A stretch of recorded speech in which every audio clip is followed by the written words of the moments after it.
about closures that we had yesterday. I think I uploaded the videos today morning. You might have found it, and let us start jumping.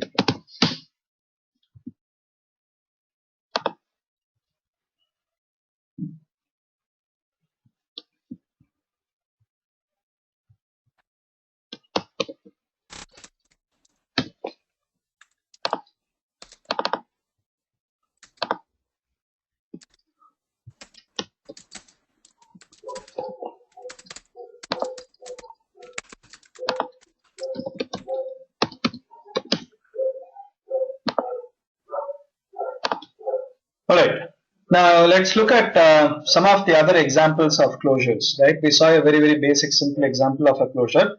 Now I'm going to take you through a slightly complex example which is achieved with the help of memorization. Okay, so basically, I mean, memorization is achieved with the help of closures. So what is the idea behind memorization? Memorization is a very simple technique wherein which a function remembers its results. Okay, so you make a function remember its result so that you can minimize the processing that takes place to arrive at a result. Now a perfect example could be, finding if a given number is a prime number or not. Right? Finding if a given number is a prime number or not. Now let us say we write a function to do that. So function is prime. That takes an n, and then we will say if don't worry too much about the logic. So if n is less than 3, I'm going to return true for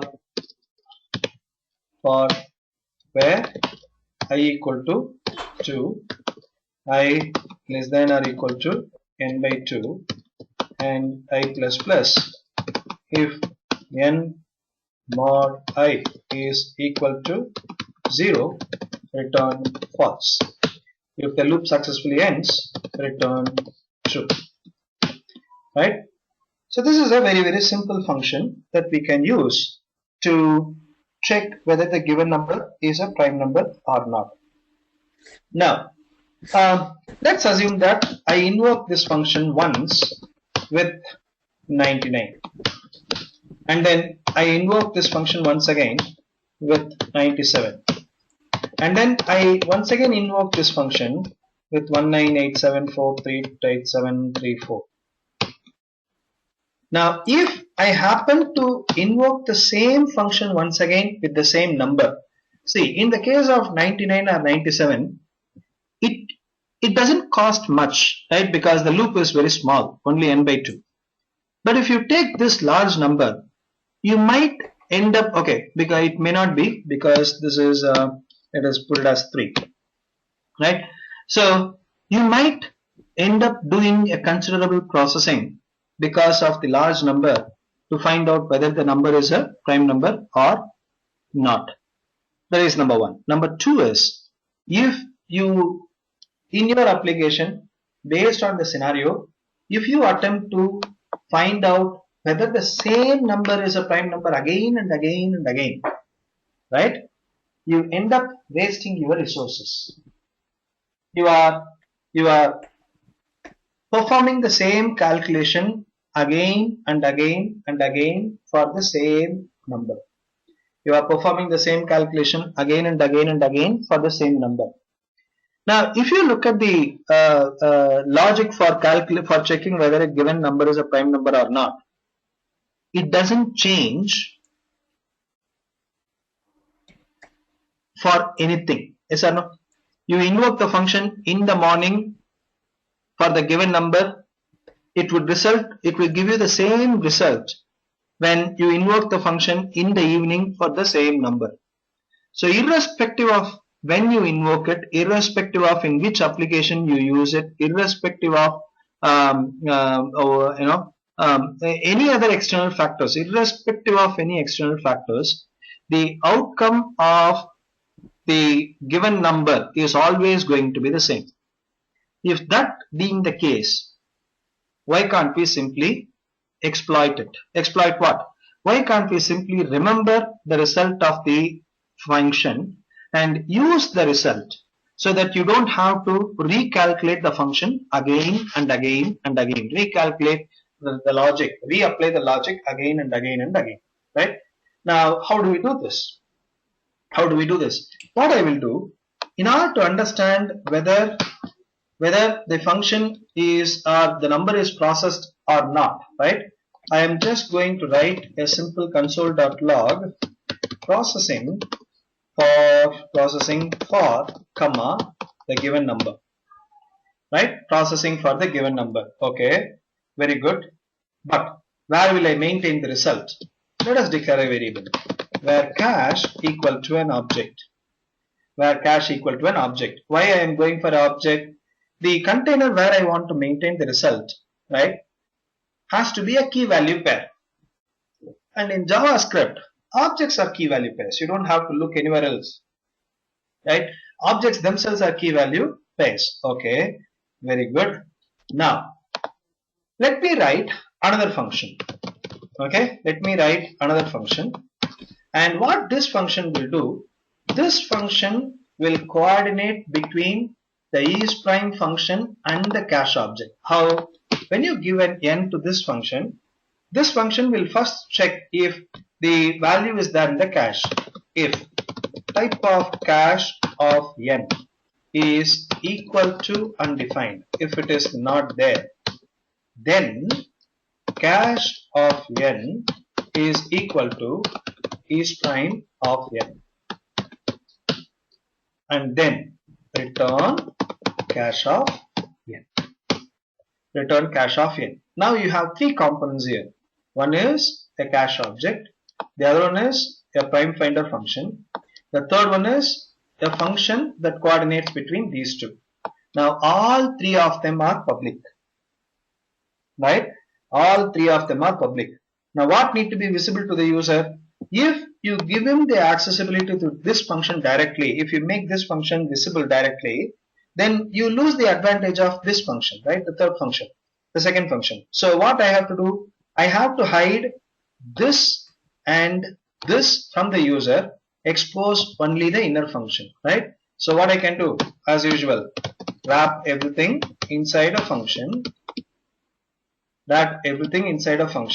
and return only what need to be visible publicly, right? Return only what need to be visible publicly. So what need to be visible publicly here?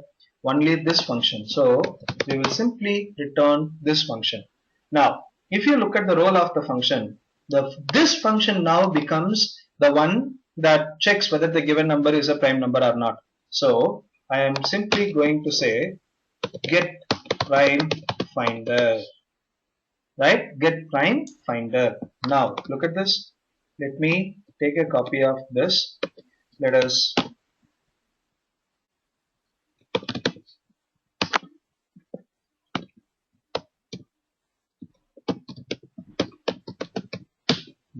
blank, go to the console, paste the function, right? Okay, unexpected token equal to where?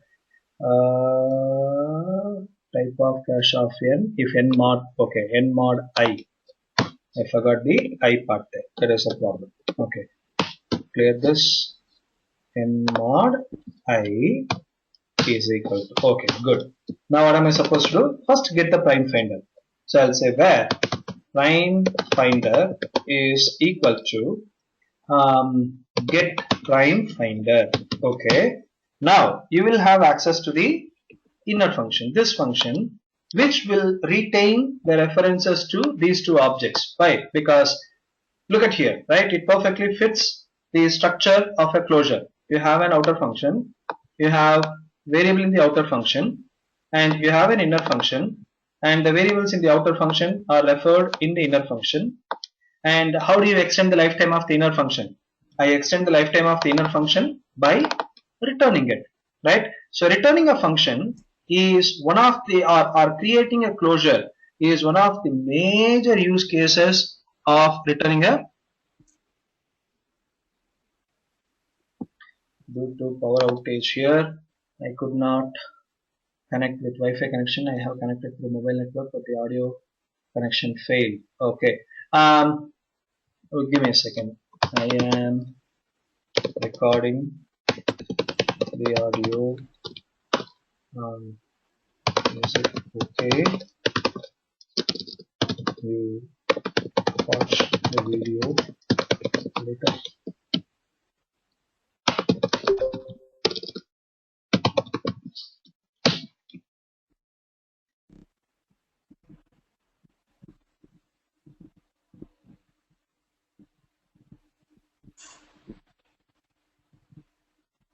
Okay, right? You know what?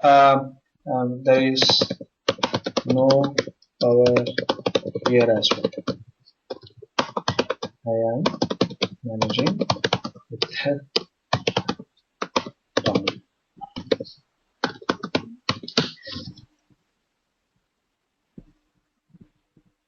Okay, good. So let us try our luck here. Now, so this has perfectly this matches the closure structure that we discussed yesterday, right? Those 5 steps are here.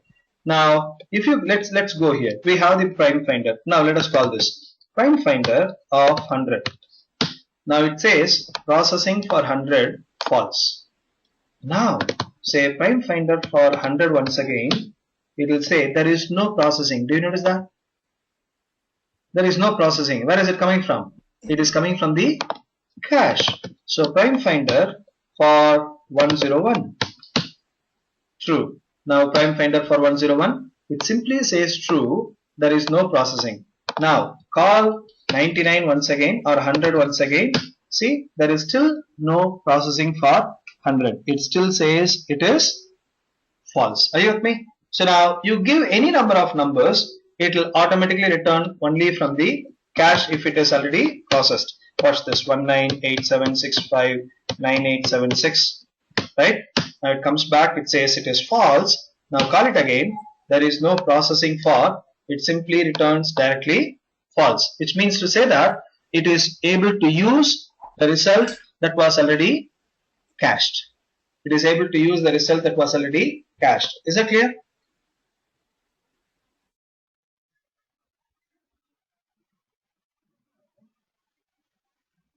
Right? In case if you want to try this, I am checking in. Take a few minutes, go through it and let me know if you have any questions.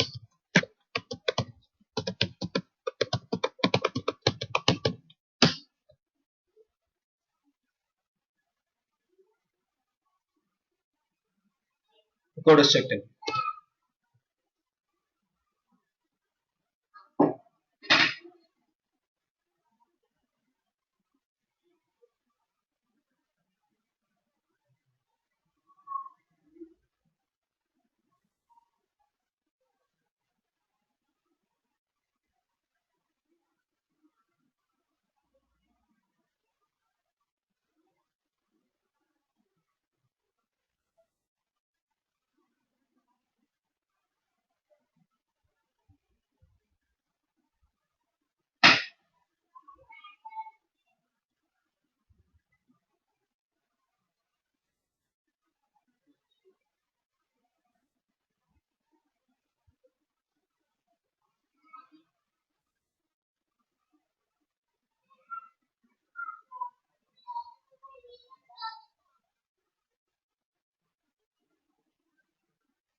Okay.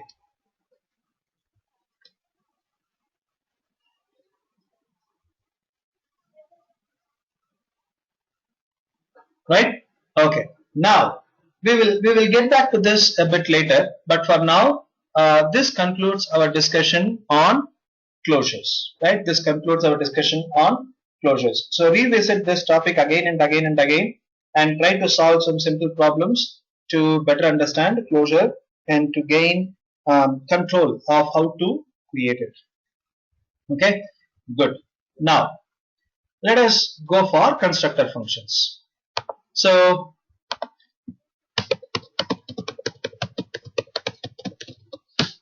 what are constructor functions?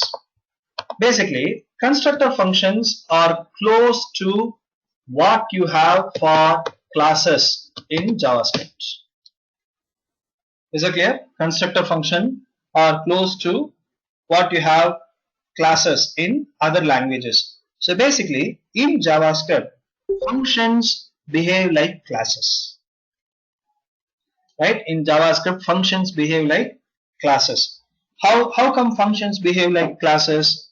Because as I said earlier, anything and everything is a function in JavaScript. For example, we discussed about the data types, isn't it? We created the object by saying where obj equal to new object. But what is this type of object with a capital O? It is a function. Type of function with a capital F, it is a function. Type of number with a capital N, function. Type of string with a capital S, function. Type of boolean with a capital B, function. Type of array with a capital A, function. Type of arguments with a capital right? Type of date with a capital D, function, right?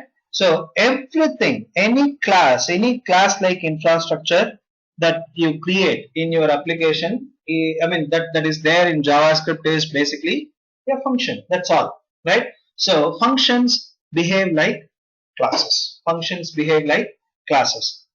Now, how are these functions different from other functions? Very simple. These functions are invoked typically with the new keyword. You see, obj equal to new object. I mean, on first day we saw how do you create a function? We said where, right? We said where add equal to new function with x comma y comma return x plus y. We did this, right? So if you look at add of 100 comma 200, you get the result. What is add?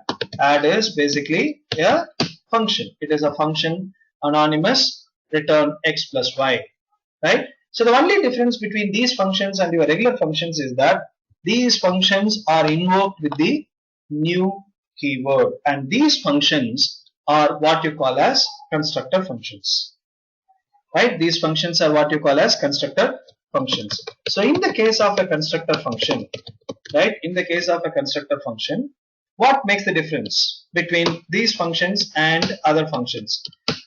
Very simple.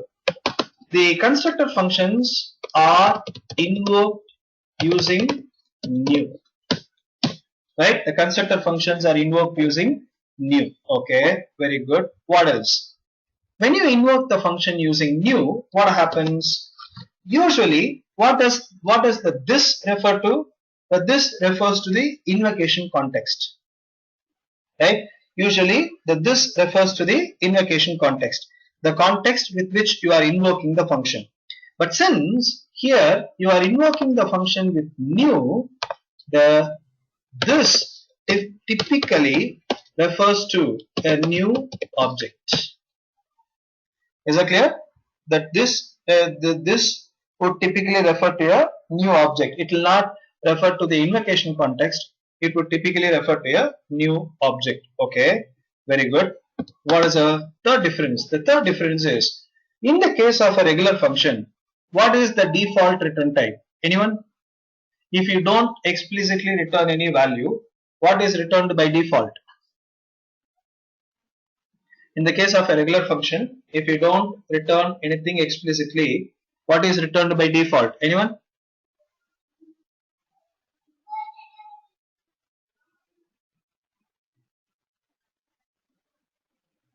You should try it on your own, right?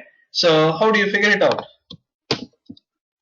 No, it is not empty. I'll show you. Watch this. So we say where x equal to 10, and then I say x equal to create a immediately invoked function expression Is that clear? Invoke it. So basically you are creating an empty function and you are invoking it, which means you are not explicitly returning anything from the function. But when you do this, look at what is type of X, undefined, which means what? This function, when you don't return anything explicitly, has returned what? Undefined. Has returned undefined. So the default return value of a function is undefined. The default return value of a function is undefined usually. But in the case of a constructor function, the default return value is the what?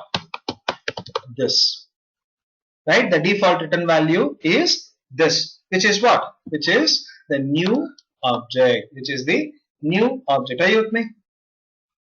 Is that clear? So, for example, let us go here. Let us create a simple function. Function my class. Function my class. Don't return anything here. Is that clear? Now, where x equal to 10. Now say x equal to new my class. X equal to new my class. Earlier, when you did this with a regular function, x had a value of undefined. Now, after doing this, look at what is type of X. It is an object. What is X? X is an object. X is an object. So that is what I said, right? In the case of a regular function, the default return value is undefined. In the case of a constructor function, the default return value is this object that has been created. This object that has been created. Now, if you look at here, syntax wise, there is absolutely no difference between a regular function and a constructor function. Right? Syntax wise, there is absolutely no difference between a regular function and a constructor function. But how will I differentiate? So that the user can decide whether the function need to be invoked with new or it should be invoked without new. Right? Whether the function has to be invoked with new or without new. So how will the user differentiate? You follow a convention. What is a convention? The convention is you are expected to name the function with the first letter in uppercase. Is that clear? So that is the convention that the industry follows. If your function name starts with an uppercase, then the function is a constructor function. So you are expected to invoke it with new keyword. That is the convention, right? So the convention by which you differentiate your constructor function from regular function is that your function name starts with an uppercase so that the user knows that it is a constructor function. So it has to be invoked only with the new keyword, right? So these are all the three things. So what are constructor functions? Constructor functions are functions that behave like classes. How you invoke them with new. When you invoke them with new, this refers to a new object and this is returned by default. And how do you differentiate your constructor function from your regular functions? You name your constructor functions in such a way that it starts with an uppercase so that the others know that it is a constructor function and you can invoke it with new, right? So that's the idea behind constructor function. Let us write a simple employee class, right? A very simple employee class which will initialize an object with some default values, with the values given by the user. So we'll say function employee, right? This will take the ID, name and salary. And what we will do, we'll say, because I know very well that this is going to refer to a new object, I can attach whatever I want to attach to this. So I'll say this dot ID equal to ID, this dot name equal to name, this dot salary equal to salary. Are you with me? And you don't have to return anything. Voice is breaking frequently. Okay guys, I'm going to reconnect. I'm sorry. Just give me 1 second. You stay there and give me 1 second.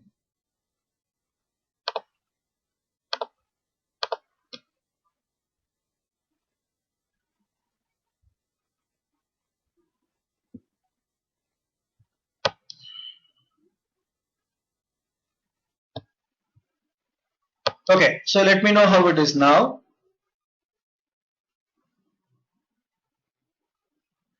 Okay, good, right? So I was working on a dongle. So, okay, now you have a function created. So this is expected to be behave like a class. So let me copy this, paste it in the browser, and see how it works. Now let us create an employee object. emp equal to new employee of 100, comma Nagesh, comma 10,000. Now when you do this, right? What is emp? Emp is an object, right? So look at type of emp. It is an object. Now say emp.id 100, emp.name Nagesh, emp.salary 10,000. Are you with me?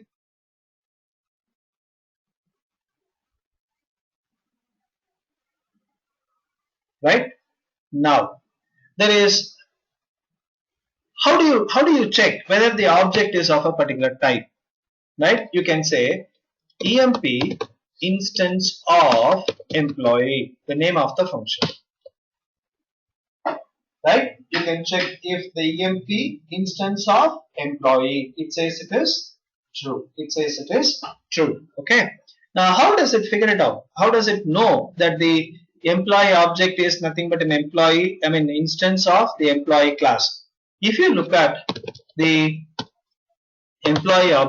the employee object has a property called constructor.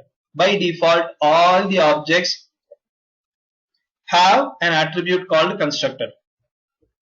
This attribute will maintain a reference to the function using which the object is created. Right? So every object has an attribute called constructor, which maintains a reference to the function using which the object is created. Right? So if you look at emp.constructor, you see it gives you access. It gives you the function using which the employee object is created. Right? So that is all about constructor function. A regular function, you invoke it with new. This refers to a new object, and this is returned by default. And what else? Every object has an attribute called a constructor, using which it maintains a reference to the function using which the object is created. Right? So this is all about constructor function. So this is how you create a class-like infrastructure in JavaScript. Any questions?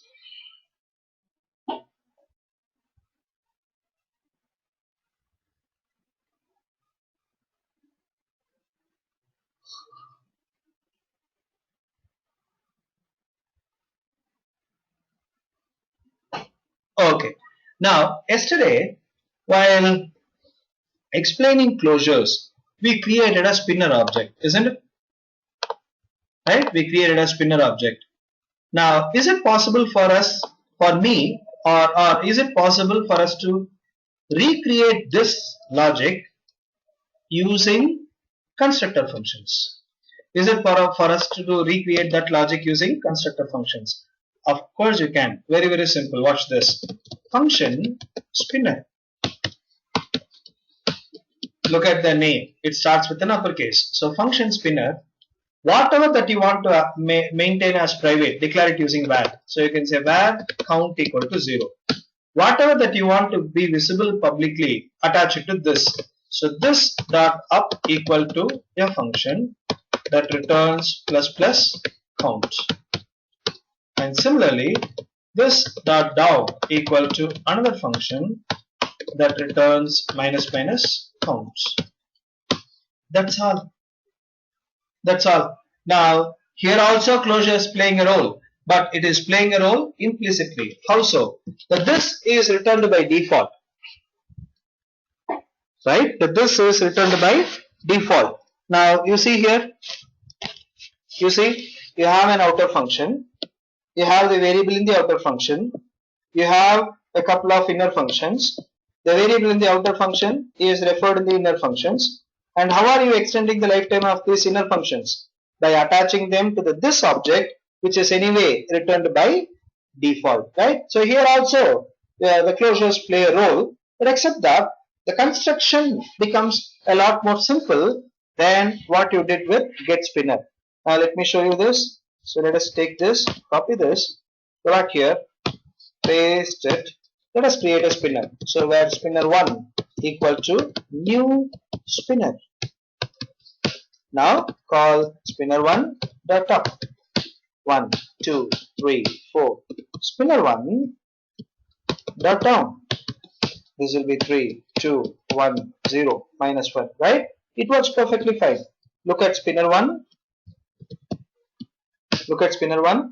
It is an object that contains two methods, up and down. That's all, right? You can't access the count variable. So if you say spinner 1 dot count, it will say it is undefined. It is not there, right? So this is an equivalent of what we did here. Here the role of the function is a factory, right? It behaves like a factory. So it constructs an object and returns it. Whereas here the role of the function is to behave like a class, right? So that you can create new objects. So that is the difference between your the solution that we solved using closures and here using constructor functions.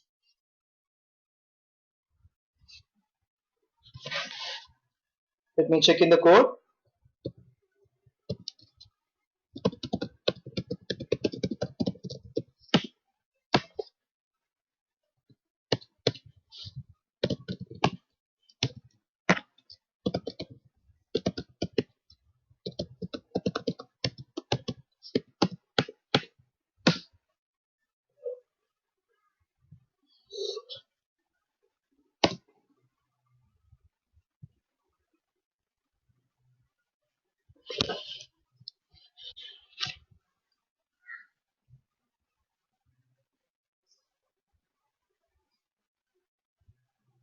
Take a few minutes, go through it and let me know.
Hello.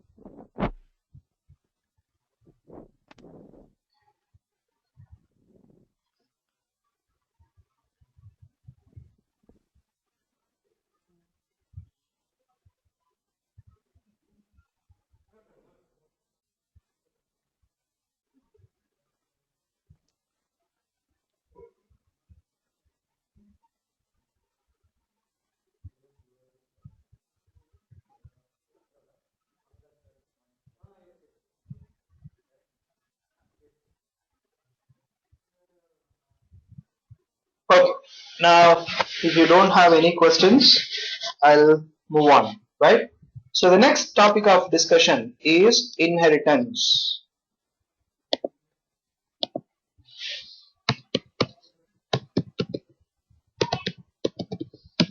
Right? The next topic of discussion is inheritance. Now, the inheritance model in JavaScript is called as prototypal inheritance. Right? The inheritance model in JavaScript is called as prototypal inheritance. Now, what is the idea behind prototypal inheritance? In over design patterns, there is a pattern called prototype pattern. You know that, right? Prototype design pattern. Right? So, what is the idea behind prototype pattern? In the case of a prototype pattern, is a creational design pattern. Okay, it is a creational design pattern. So basically, you use one object as a reference for creating other objects. It is a creational design pattern in software development.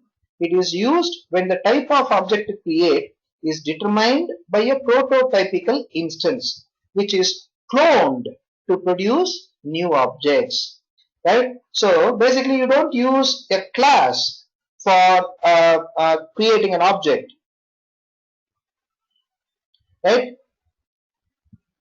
You don't use a class for creating an object, but instead you use an object as a reference point for creating other objects. So whenever you use an object as a reference point for reference point, what do? You call it as a prototype. Okay. Now, in the case of JavaScript, it is called as prototypal inheritance because one object becomes a base for one or more derived objects. Right? The reason why we call it as prototypal inheritance is one object becomes a base for one or more other objects. How so? How so? So once again, let me use paint. Now let us do this. So let's assume that this is our base object, right? So let's assume this is our base object. This is our base object, and I am going to have a few derived objects, one or more derived objects. So let us say this is one derived object. Okay, let me move it a little far here. So this is one derived object, and this is another derived object. So okay, fine. So let me draw one more, and this is another derived object. Okay, so let us name this. So this is your base object, and this is your derived object d1, right? This is your derived object d1, and this is your derived object d2. Okay, now how do they maintain the relationship with the base object?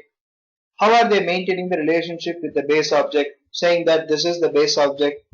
On the very first day, right, I took you through the underscore underscore proto underscore underscore property, right? So the base object, this object becomes a base for d1 using the underscore underscore proto underscore underscore attribute, right? Using the underscore underscore proto underscore underscore attribute. So this objects, right? This object's underscore underscore proto underscore underscore attribute refers to the base object, right? What is it? Underscore underscore proto underscore underscore. Similarly, this object's underscore underscore proto underscore underscore also refers to the base object. This also refers to the base object. Sorry guys. Right? So this also refers to the base object. Okay, very good. Does it mean that if you have an attribute defined here, right? So let us say if I have an ID attribute defined here with the value 100, and if I say d1 dot id, right? If I say d1 dot id, what will be the value? What do you think will be the value? Can I say d1 dot id? Of course you can.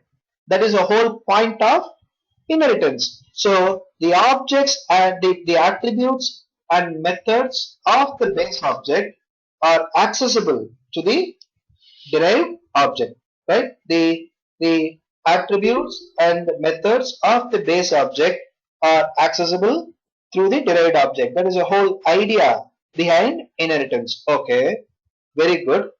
But there is only one problem. What is the problem? The problem is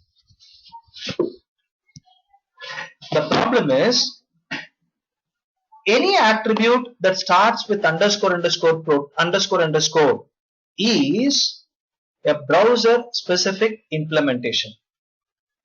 You are not supposed to depend on it in your code. You are not supposed to depend on it in your code.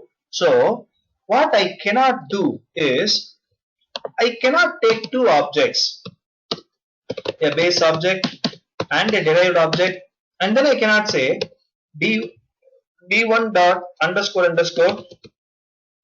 proto underscore is equal to base object. No, this you cannot do. Okay, so if I cannot do this, how else will I achieve this relationship? If I cannot do this, how else will I achieve this relationship? You achieve this relationship using a constructor function. You achieve this relationship using a constructor function. How so? I'll show you, right? So what you do is you create a constructor function.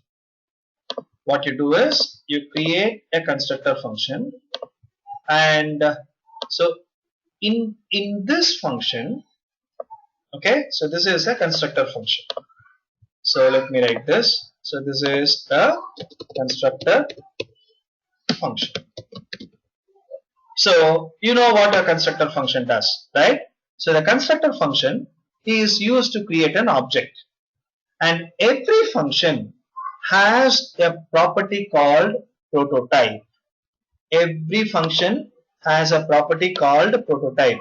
So what you do, you set this object as the prototype of the constructor function. Is that clear? So you create a constructor function and you set the base object as the prototype of the constructor function. Once you do that, any object that you create out of the constructor function will have its proto underscore automatically set to be base object. Okay, so what is this d1? The d1 is nothing but, so let us say we name this constructor function. We say the constructor function name is my class. The constructor function name is my class. So if I say where d1 equal to new my class, right? When you do this, automatically the d1 dot underscore proto underscore will be what? Will be the base object. Are you with me?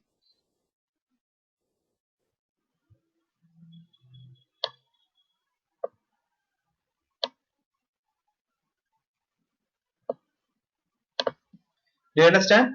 So when you create a new instance of the constructor function, its underscore proto underscore will automatically refer to the base object. Okay. So the desired result is the objects underscore underscore proto underscore underscore should point to the base object, but unfortunately you cannot achieve this directly. Then how do you achieve this? You create a function, constructor function, and you set the base object as the prototype property of the constructor function. Once you do that, any object that you create out of the constructor function will automatically have its underscore underscore proto underscore underscore set to the base object.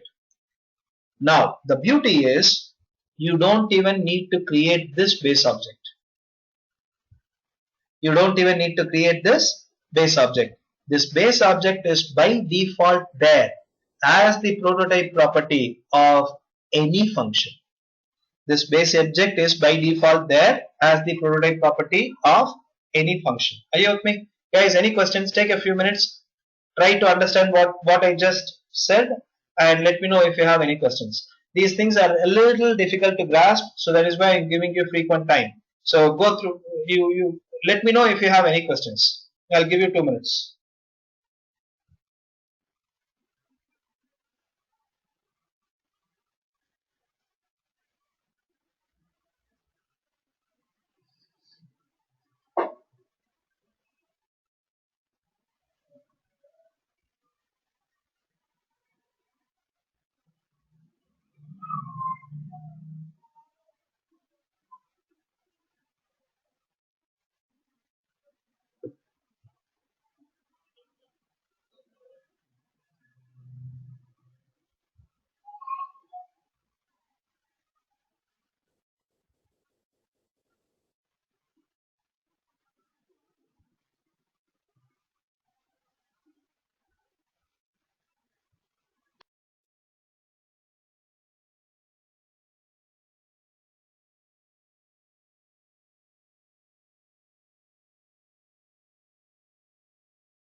Okay, good.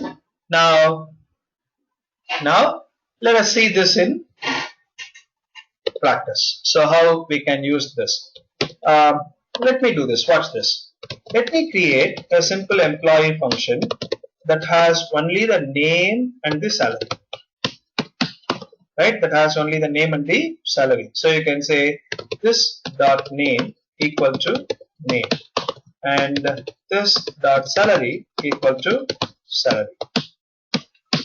Right? So this is a constructor function. Look at this. Its name starts with an uppercase. So I intend this function to be used as a constructor function. Okay, very good. Now look at this. Look at this. Type of employee dot prototype. Every function has a prototype property. Here, what I am doing a type of employee dot prototype. When you do a type of employee dot prototype, what do you see? It is an object. It is not undefined, right? It is an object. So by default, you have this base object available for any constructor function, right? By default, you have the base object available for any constructor function. Good. So what I can do is anything that you want to be shared across all object instances, set it to the base object, set it to the prototype object. So here I will say employee dot prototype dot to in id equal to 100. Employee dot prototype dot id equal to 100. So where am I assigning it? I am assigning the id attribute at this level. Is it clear? I am assigning the id attribute at the base object level. This is where I am assigning the id. Similarly, let me also do this. Employee dot prototype dot display equal to a function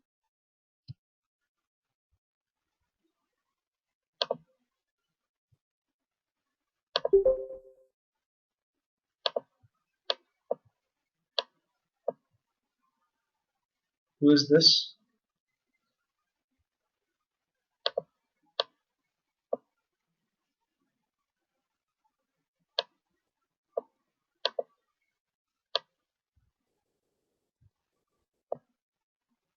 Okay, I think Satish. Satish, have you logged in two different interfaces, is it?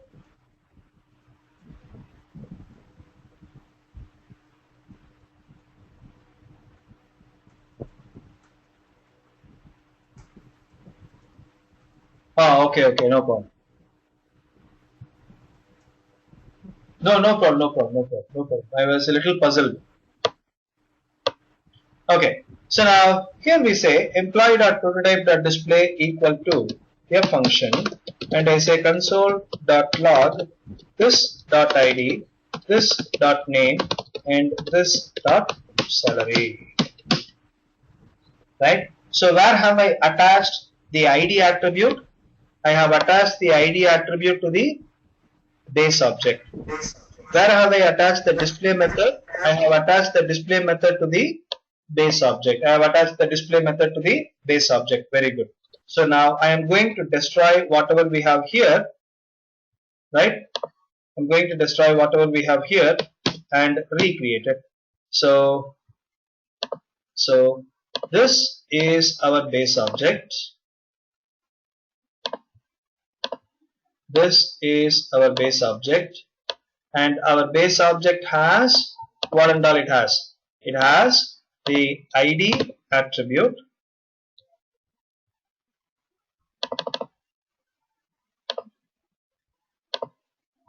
right? It has the ID attribute, and it also has the display method, right? It has the ID attribute and display method. What are all the things that the display method refers to?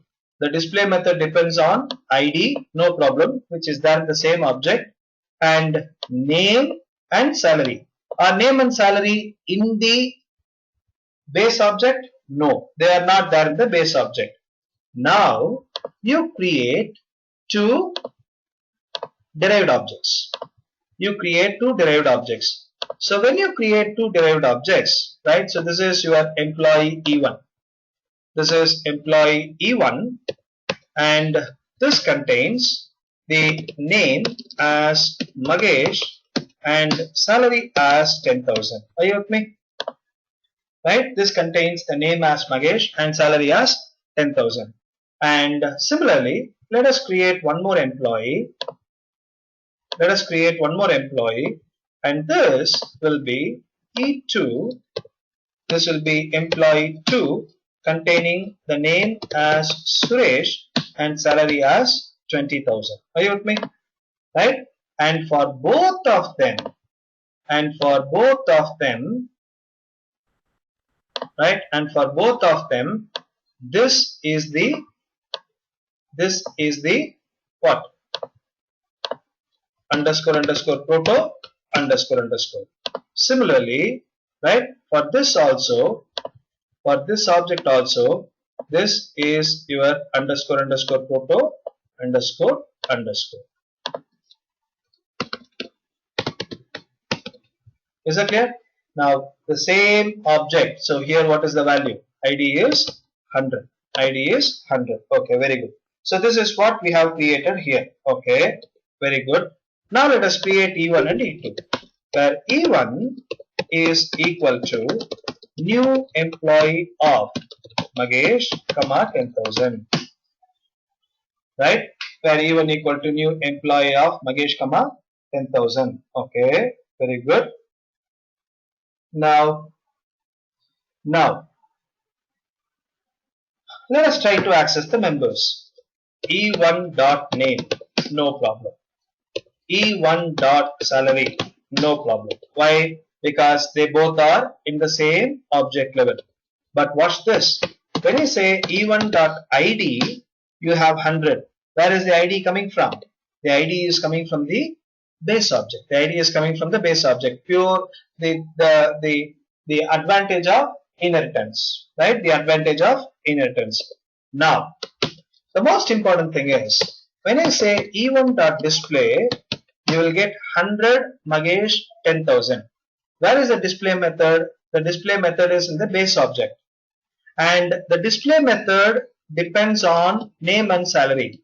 And where is the name and salary? The name and salary is in the derived object.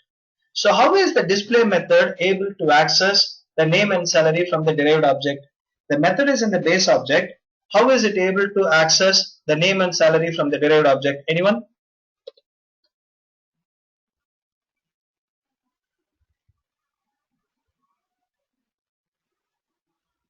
Anyone? Through inheritance, right? No, it is not through inheritance. Is that clear? Right? The name and salary became available, accessible in the display function, not through inheritance, but because of the invocation context. How are you invoking the display method? With the help of even. So, what would be the this context? The this context would be even. So, the this dot name resolved to even dot name and this dot salary resolved to even dot salary. Are you with me? Do you understand? Right? So the most important thing for that you need to remember is the inheritance in JavaScript only governs the accessibility. Okay? So what can be accessed from where? That's all. That is what all inheritance governs in JavaScript. The invocation context is not affected by inheritance, right? The invocation context is not affected by inheritance. So the invocation context, the concept of invocation context remains still the same. Are you with me? Good. Now how do I demonstrate this? Let us create E2, where E2 is equal to an employee object, new employee of Suresh and 20,000, right? E2 equal to new employee of Suresh and 20,000. Now what did we create with E1? We said E1 equal to new employee of Nagesh, comma 10,000, right? So this is what we did. Now you see what are all the ways by which I can call the display function. I can call E1 dot, right? I can call E1 dot display. I can call E2 dot display dot call E1.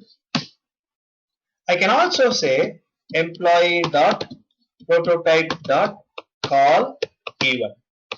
I can invoke employee dot prototype dot display dot call E1, right? See, the same thing is you are getting the same output in so many different ways. You called E1 dot display. You access the display method through E2, but invoke with the context of E1. You ignore the complete object. You ignored the complete object, but you said employee dot prototype dot display, employee dot prototype dot display dot call E1. You are able to do that as well. You are able to do that as well, right? So the invocation context, the concept of invocation context has not changed. It just remained the same. Is that clear? So what exactly you achieved with the help of inheritance? Only the accessibility. You achieved only the accessibility. Is that clear? Yeah. Can I ask you a question now? You got to be a little louder. You are not audible, or you type. What is the difference between like call and apply exactly? Like Sorry? call the way. What is the difference between call and apply? Hey, we discussed this yesterday, man. No, exactly. We are just passing an array and we are passing it as a That's the number. only difference. That is the only difference. That's the That's only right. difference. Yes. Okay. You will get the same output using apply also. You see, you can say display.apply even, right? So it doesn't matter because you are not passing any arguments. The difference will come in only when you pass arguments. So when exactly do we use call and under what conditions we can use it like instead of using call also we can use apply, like we When can use any. you have an array of values which you want to convert into an argument list, you will invoke the function using apply. Okay. Okay. The only for the array list of arguments. Yes, yes. Yeah. Thank you, Magesh. Thank you Yeah. very much. Okay, good. Now, let us look at this.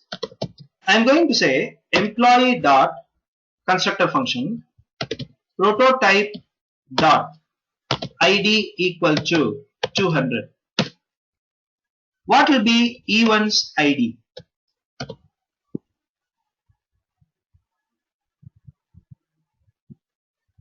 Employee.prototype.id equal to 200. What will be E1's ID?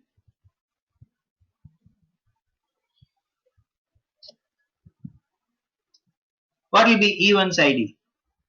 Anyone? E1's ID will be 200. How so? Look at this.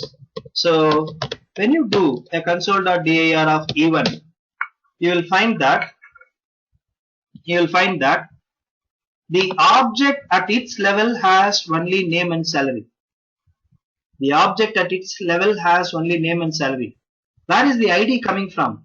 The ID is coming from the proto, the base object.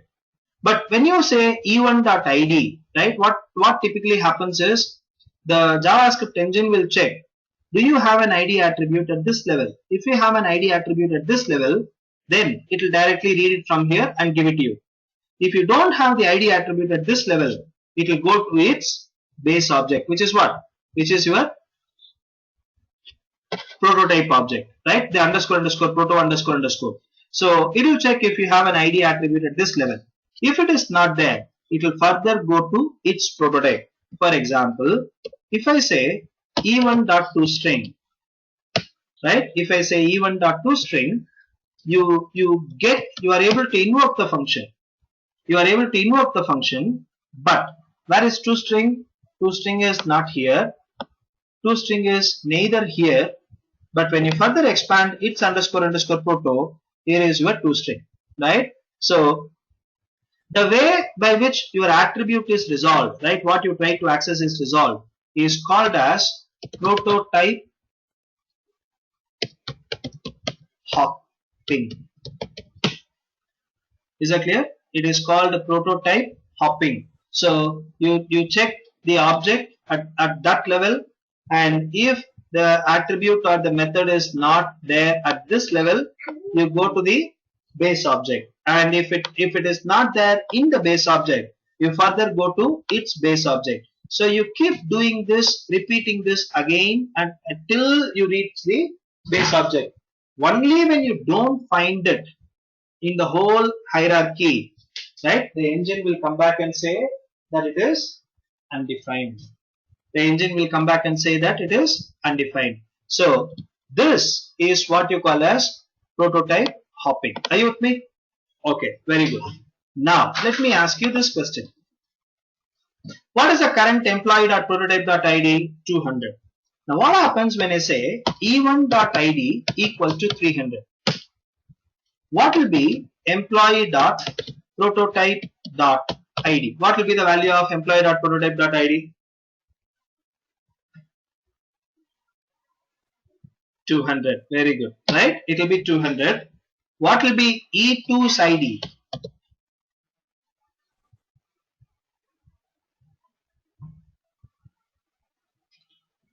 What will be E2's ID? E2's ID will still be 200. E2's ID will still be 200. How so? Look at this. Let me do a console.dir of E2. E2 is not disturbed, right? We did not assign the ID attribute to the E2. So when you further expand this, we have name and salary, and ID and display is here. But when you do the same thing on E1, you will find that a new ID attribute is introduced at the object level. A new ID attribute is introduced at the object level. Are you with me? Is it clear? So What is the moral of the story? The moral of the story is prototype hopping happens only for reading. Only for reading. Okay? But when you write, the engine will check, hey, do you have an attribute? So console.dir, what did we do? We set e1.id equal to 300, right? Now when you did this, what the engine did was it just checked at this level, do you have an id attribute? Right? It just checked if you have an id attribute at this level. If it was there, it would have updated it. If it is not there, it will not go to its prototype and all because you are writing it. So what it will do? It will create a new attribute at that level. Right? So that is what I meant as prototype hopping happens only for reading. When you try to write, no prototype hopping, the value is directly returned to the last one is the base object. Yes. You are right. Right? So when you write, the value is directly added. The ID attribute is added to the corresponding object. So in JavaScript, overriding the members is as simple as assigning a new value. That's all.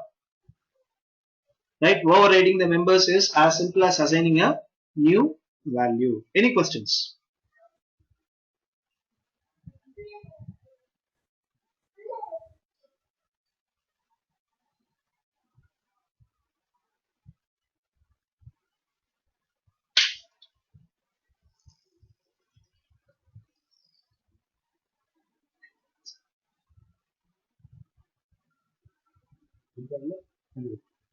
Now, 10 minutes.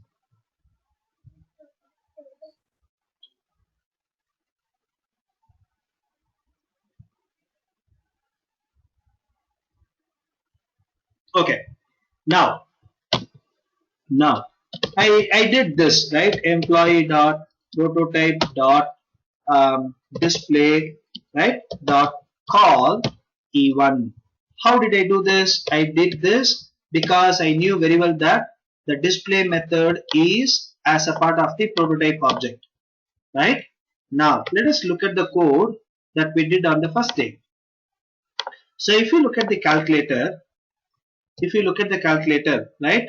Look at this. You are creating a new array object again and again and again just to gain access to the slice method, right? But instead, if you look at what is a slice method, where is a slice method coming from? So do a console.dir of an array of 10, 20, right? You will find that the object at its level has only the members and the length attribute. But where is the slice method is coming from? The slice method is coming from its base object, right? The slice method is coming from the underscore proto. So what is the object type? Array, right? The object type is array. So I can also say array dot prototype dot slice dot call on 10, 20, 1. I can also do this, right? So now what I can do? So instead of creating a new array to call the slice method, I will call it directly from the prototype. I'm saying array.prototype.slice.call arguments, 1. So you don't have to create a new array object just because you want to gain access to the slice method. Right? So this is a simple change that you might want to do in the case of the example that we did earlier. Now, let us take another simple example. Let us assume that I am creating a simple salary calculator. So function salary calculator,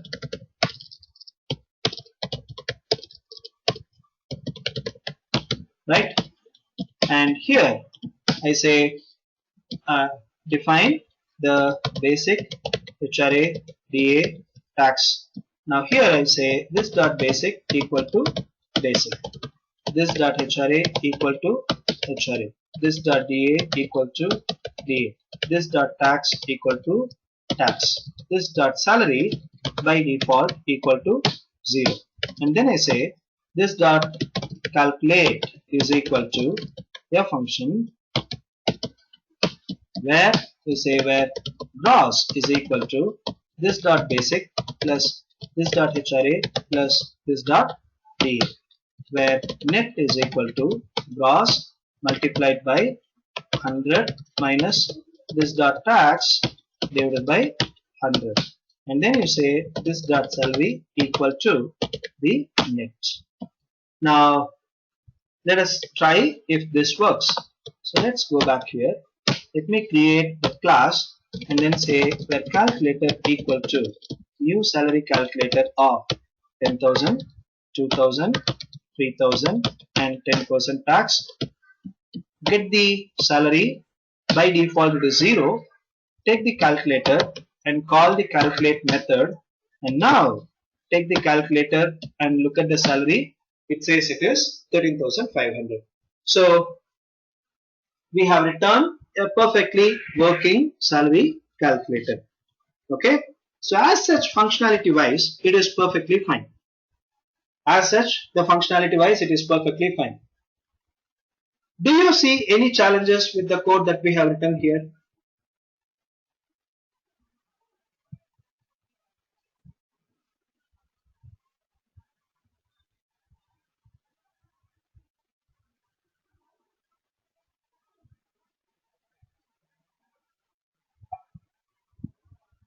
Do you see any challenges with the code that we have written here?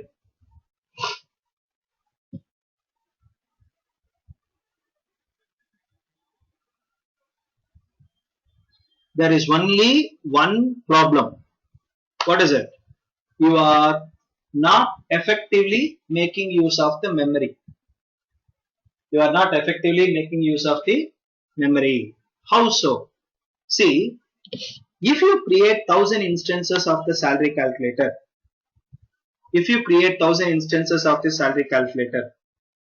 you end up creating 1000 instances of the same function without adding any value.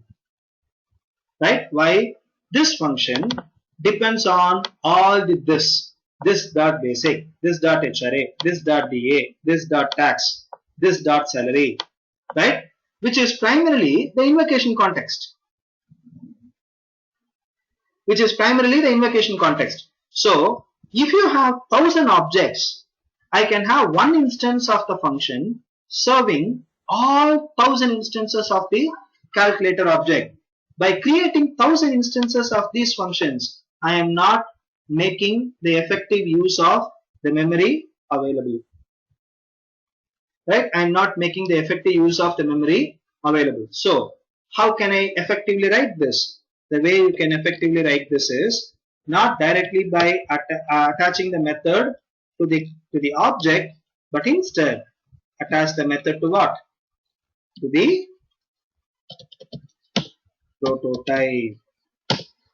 prototype. Now there will be only one instance of the function serving all the instances of the calculator, right? So now when you say console.dir of calculator, you will find that at its level we have only basic HRA, DA, tax and salary, but where is the calculate method coming from? The calculate method is coming from the base object. So now you can also say salary calculator dot prototype dot calculate dot call of the calculator. You can also do that. Now look at calculator dot salary. You will find that it is 13,500, right? So you can have, or you can also do the same thing. Like say for example, you can also say calculator dot basic equal to 20,000, and you say calculator dot calculate, because since the calculate method is attached to the prototype object, it is by default available to your calculator, right? So now you will have only one instance of the calculate method serving the 1000 instances of the calculator object, right? So whenever you come across code like this, understand that it is just a method that is created for a particular class, so that the objects created using the class can have the method automatically available to them.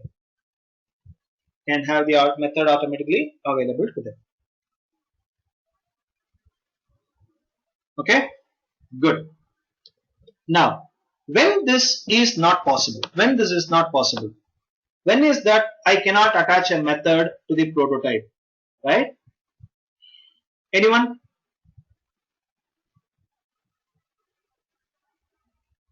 When I cannot attach a method to the prototype object. Anyone?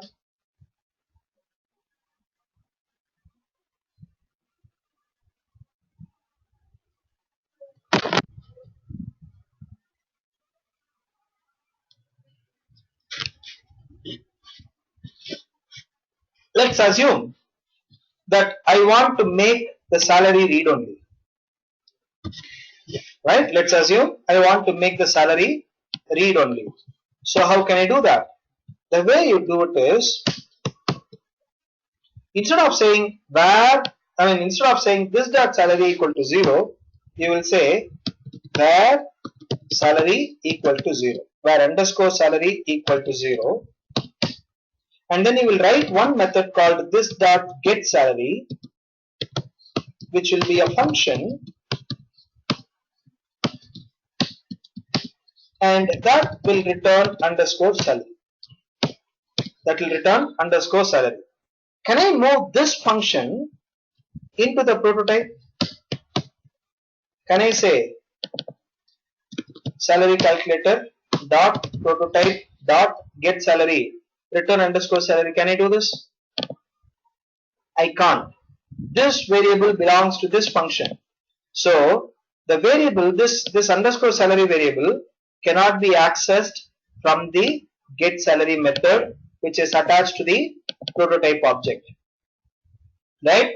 So now in this case, the only way the salary method can be is it has to be directly attached to this object. Okay, so that is why in JavaScript hiding anything is really costly, right? Hiding something is really costly. So typically what the authors who write the application and frameworks, what they typically do is they don't hide, because if they start hiding it, it will consume more memory. It will not be efficient. So what they typically do is they use a convention. They say, hey, if something starts with this, or if you come across an API that follows this convention, understand that it is a private API. Don't use it, right? In other languages, if it is private, you will first make it invisible to the user. You will make it inaccessible to the user. The user will not be able to access it in the first place. Whereas in JavaScript, typically what you do is you make it visible, but you use a convention to say that, hey, don't use it, right? Why? Because actually hiding it, actually making it inaccessible is a very, very costly affair that consumes a lot of memory. So that is why typically they don't do it. Okay, so they don't typically hide it. Now, even if you take this, I said if you have e1 dot underscore underscore proto underscore underscore dot something, you should not do it. I told you that, isn't it? Right? I told you that you should not do this, but I can do this. Nothing stops me from doing it. I can do this. Nothing stops you from doing it, but it is not advisable. If it is not advisable, the question is, why is it visible in the first place? Why is it accessible in the first place? For the same reasons that I explained earlier, right? Hiding it is costly. Hiding it is difficult. So typically, you will come across the convention. So in JavaScript, the convention is any API that starts with underscore underscore is private. So you should not directly depend on in your application. The same is the case with Angular. So if you look at the Angular documentation, you see here, it says Angular prefixes names of public objects with dollar and names of private objects with dollar dollar. Please do not use dollar or dollar dollar prefix in your code. The question is, why to prefix it with dollar dollar, the private objects? Why to prefix the private objects with dollar dollar and show it to me? Instead, completely hide it. Why do you want to show it? If you don't want me to use it, why do you show it to me? Why do you make it accessible to me? The same reason that I explained earlier, right? So hiding it is costly, right? So typically what you do, you follow a convention. In the case of JavaScript, the convention is underscore underscore, the language. In the case of the JavaScript language, the convention is underscore underscore. In the case of Angular framework, the convention is dollar dollar. So if you come across anything that starts with dollar dollar, don't use it, right? So that's the idea. In JavaScript, you don't really work too hard to hide something, but you use a convention to tell your user that they cannot depend on something that you don't want them to depend on, right? So that is the whole idea, right? So this concludes our discussion on inheritance. I'm sure now you won't have any questions. I will upload the video so you revisit this once again and let me know tomorrow if you have any questions.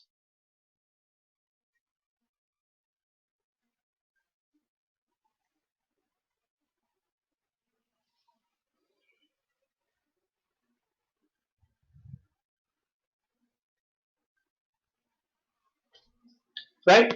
Good. So I'm going to take a short 10 minutes break. I'm a little tired. So I'm going to take a short 10 minutes break. And when you come back, we will discuss about functional programming techniques. Are you guys okay?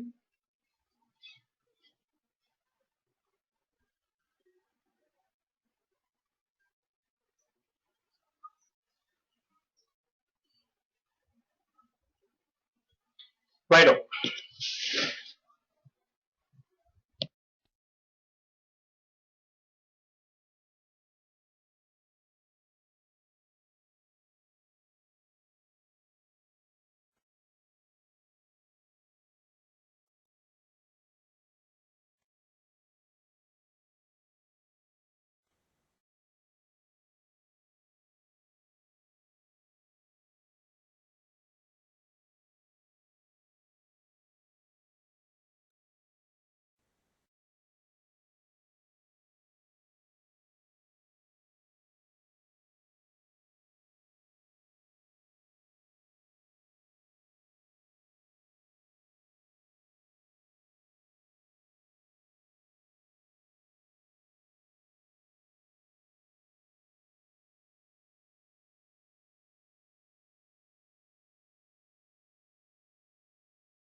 Alright, let us discuss about functional programming. So the idea behind functional programming is that you use functions as a means by which you organize your code. You generalize your code, right? So functions become the building blocks of your application. And to do that, we need to understand how functions can be used to generalize, or how you organize your data in terms of organize your application behavior in terms of functions. So let us try some simple examples using which we can accomplish this. Right now, what I want to do is, let me create a new file, index.html, and the role of the file is only to load a JavaScript file. So let me say HTML:5 functional programming, and let me add a new file. This is products.js. Now let me in the HTML page, right? Let me add products.js. In the HTML page, let me add products.js. Okay, very good. Now, what do we have in products.js? So let us create a collection of products. So products is equal to an array containing different products: 2, 3, 4, 5, and 6. So we have 6 products, each having distinct values. Okay, so they have an attribute ID and a name and the cost and units and the category. Okay, now let us modify the values. So 2, 2, and 2. So units, I'll say 5, 6, 3, 8, 5, 7, 2, and cost is 4, 7, 8, 6, 3, and 9. And this I'll say 10, 10, 10, 10, 11, and 10. And let us give a few IDs: 5, 9, 8, 3, 4, and 6. So these are all the IDs. Now, what we will do is, we are going to write a few functions using which we will manipulate these products. We are going to write a few functions using which we are going to manipulate these products. So how do I display these values, right? So first let us learn how do I display this. Now I'll show you. Open the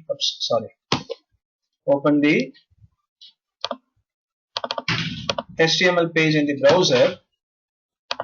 Open the HTML page in the browser, and as I said earlier, the role of the HTML page is only to load the products.js. That's all, nothing else. And here, if you go to the console, you will find that it has a variable called products containing all the values. Now it may be a little difficult for you to inspect all these objects one after another here. So the right way to do this is console.table of products. This will display the complete information in a table, right? This will display a complete information in the table. Okay, this will display the complete information in the table. So what we will do is, we will solve a few problems. What are all the problems that we want to solve? We want to sort the products, we want to filter the products, we want to find out if all the products satisfy a particular criteria, we want to find out if any of the products satisfy a given criteria, we want to count the products by a particular criteria. We want to find the min of something, we want to find the max of something, we want to find the sum of something, we want to aggregate something using a custom logic, we also want to group by the products. So these are all some of the functionalities that we want to implement, right? Now with each of these functionalities we will keep writing different implementations and evaluating the efficiency of those implementations one after another, right? So that if there is a better way of organizing this, it will be good. For example, let us look at this. Let us assume that let us write sorting. So first let us print the initial list. So console.log, I say initial list, and console dot table of products, and then let us write a simple sort method, and by default I am going to sort it by ID. Later we will see how we can generalize it. So by default I am going to sort it by ID. So for I am going to use selection sort I equal to 0, I less than products dot length minus 1 I plus plus, for j equal to I plus 1, j less than products dot length and j plus plus. Now you take the products and evaluate them, where left equal to products of I, comma right is equal to products of j, and then you check if left dot id is greater than right dot id, then stop them.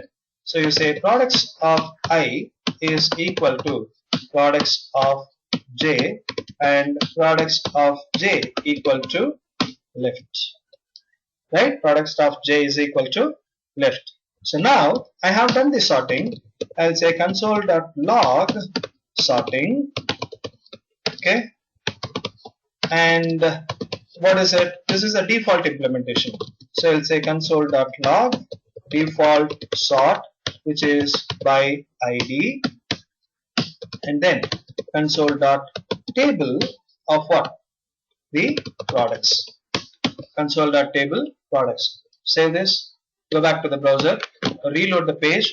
Now you see the initial list, and then you see sorting, and then default sort by ID. So this is 598346. This is also 598346. Why? Because I did not call the sort method. So call the sort function. Now go back, reload it. Now it is neatly sorted by the ID 3, 4, 5, 6, 8, 9. Okay. But it would be good if we are able to group them together, right? In the sense, like, see, this is sorting. Under sorting you have default sort by ID, right? Under sorting you have default sort by ID. If we can group it, it will be great. Now how can we group it? In JavaScript there is a function called group, console.group, right? Say for example I can say console.group group 1, and then you can do console.log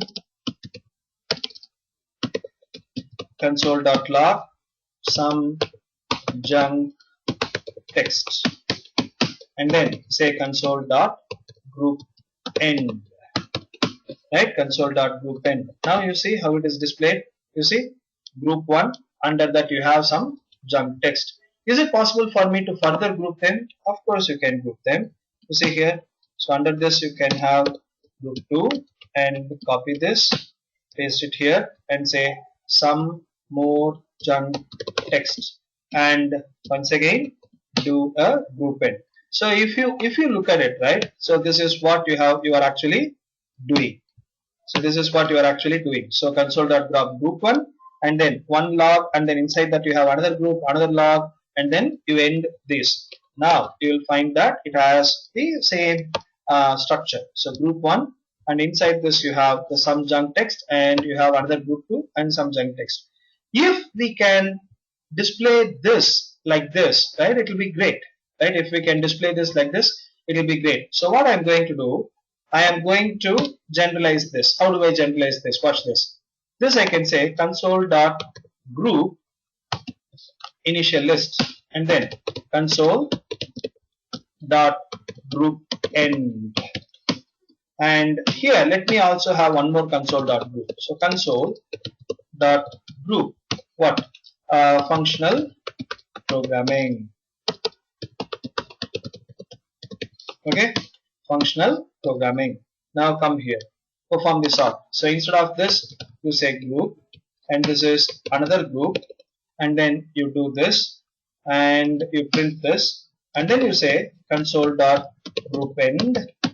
Okay, and this is for this group.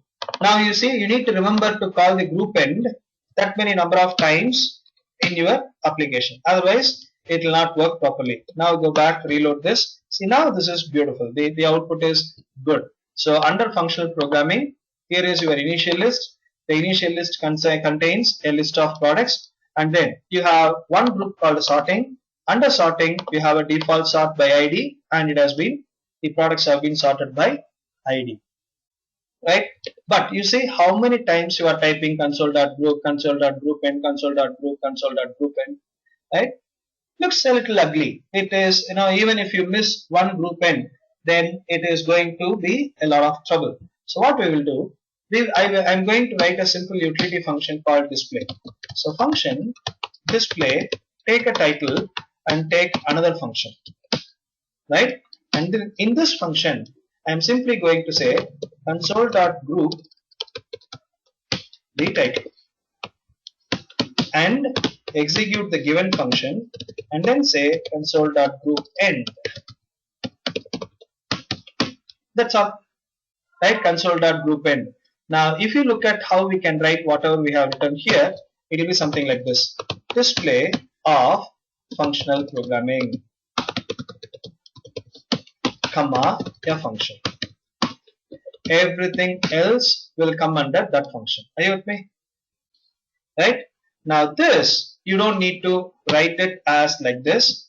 Instead, this becomes a display, comma, another function, and inside this function, you are going to write this. You don't need a group end.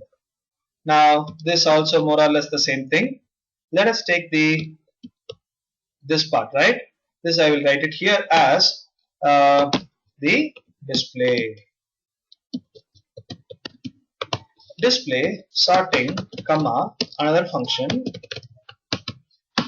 and in this function, right, I'm going to have another display which is your default sort by ID, comma, another function, and inside this write the sort function, because this is going to be used only there, right? So inside that write another sort function. Okay, now use that. So how do I use this? Whatever we have done here, right? Sort and console.table of the products. Sort and console.table of this products. Now the way you organize your application, right? The way you want the input, the output, you have organized your code as well. So here is your main display function. This has one display call which is initial list, another display call which is sorting, and inside that you are doing another display which is default sort by ID, right? So this is done. Now this is done as well.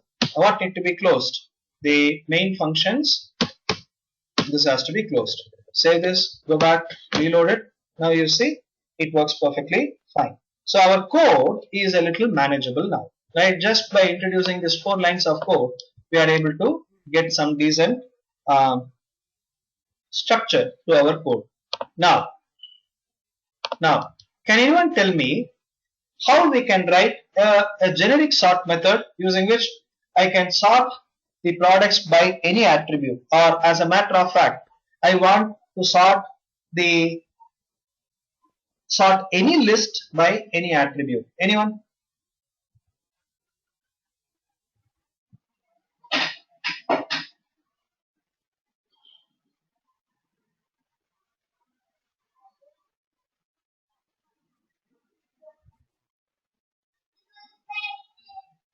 I should be able to sort any list by any attribute, right?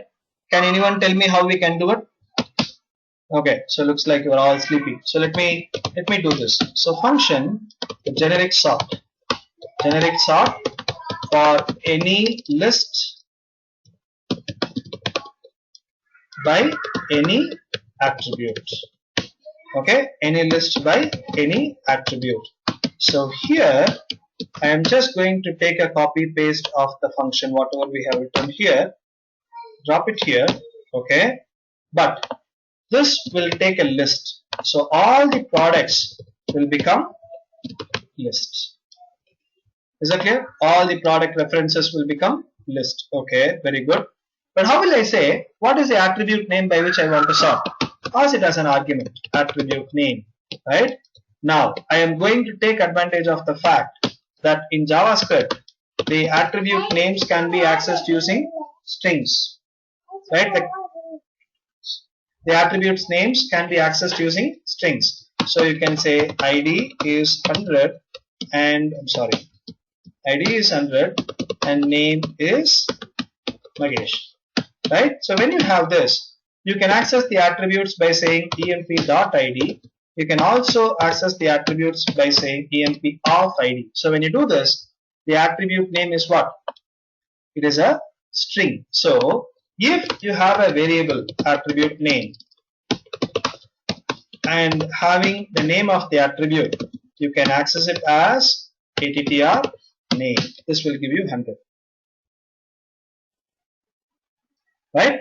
Now this is exactly what we are going to exploit. How? What I will do, take the attribute name, wherever I have hard-coded the ID, I will replace it with the attribute name. Right? Now let us sort it by display what? By costs. By cost, comma, a function, and here I will simply say sort products, comma, pass the name of the attribute as a string.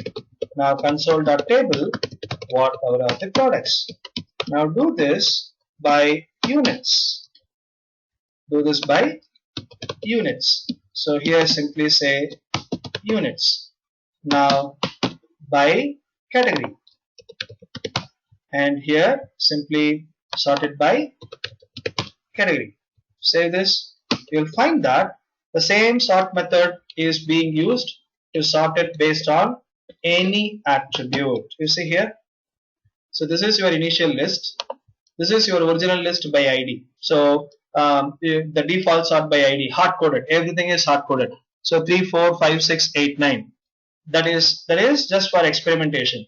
But now what we have done, we have returned a generic sort any list by any attribute, and some of the examples are by cost. Look at here, 30, 40, 60, 70, 80 and 90.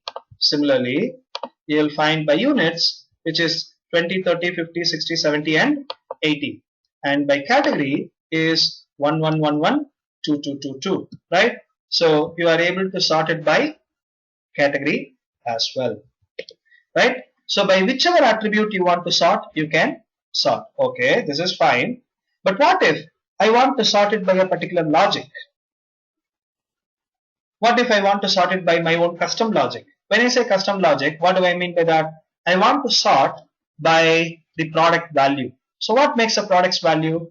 The cost multiplied by units gives you the product value. What if I want to sort it by that? Right? What if I want to sort by that? So when you do it by that, this will come first. ID 6 will come first. Why? See, 90 into 20 is what? 1800. 90 into 20 is 1800. The next one will be 30 into 70. Why? This is 21 hundredths. This is 21 hundredths. The next one will be 40 by 60, which is 24 hundredths. So the order of the products changes completely. So how can I do that? How can I do that?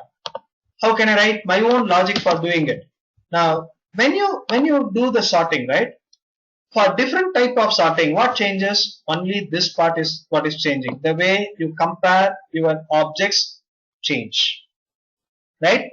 The way you compare your objects change. So how can I externalize it? So that I can write any number of implementations based on that. Let us do this. So display generic sort any list by any comparison logic, right? By any list comma any comparison logic.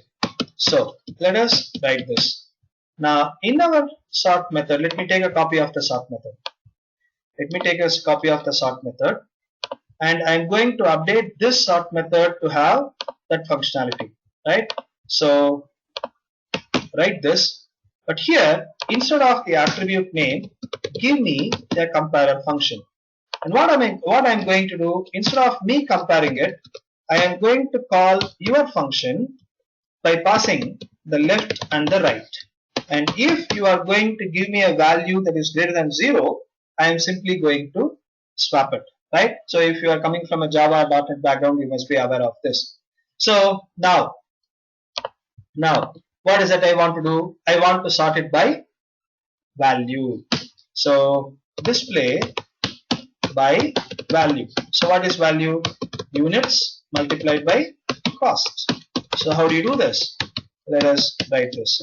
First we need the product comparer by value. So where product comparer by value equal to a function that takes two products left and right. And here where P1 value is equal to left dot cost multiplied by left dot units. Similarly, P2 value is equal to right dot cost multiplied by right dot units. Now compare them. If P1 value is less than P2 value, then simply return -1. If P1 value is equal to P2 value, then return 0. Otherwise simply return 1. Right? Now let us apply the sort of the products based on product compared by value, and then do a console.table of products. Do a console.table of products. Now save this, go back, reload it. You will find that, right, this is all working perfectly fine, no issues. But what will work is also the by value, which is what? Units multiplied by cost. You see, 90 by 20, 70 by 30, 30 by 70, 40 by 60, 60 by 50, 80 by 80, right? So this has sorted the products by value. Now all I have to do, if I want to sort by something else, all I have to do is I just need to write a comparer function and pass the comparer function to the sort method. It will automatically sort it and give it to me. Are you with me? Right? So you are passing the function as an argument to another function. You are able to delegate the comparison logic to the user by making him pass a function which your sort algorithm will use. Right? Now I have implemented the sort. Try to generalize all these other functions. Filter all, any, count by, min, max, sum, average, group by, etc. Don't Google. Try to solve it on your own before you come tomorrow. Right? Any questions?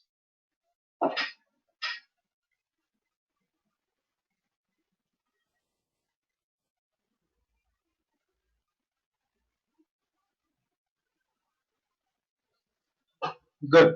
So let me check in the code.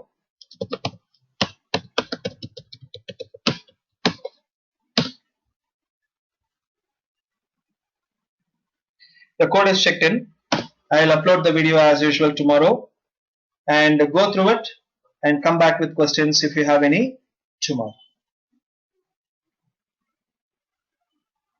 Right? Thank you guys. Good night.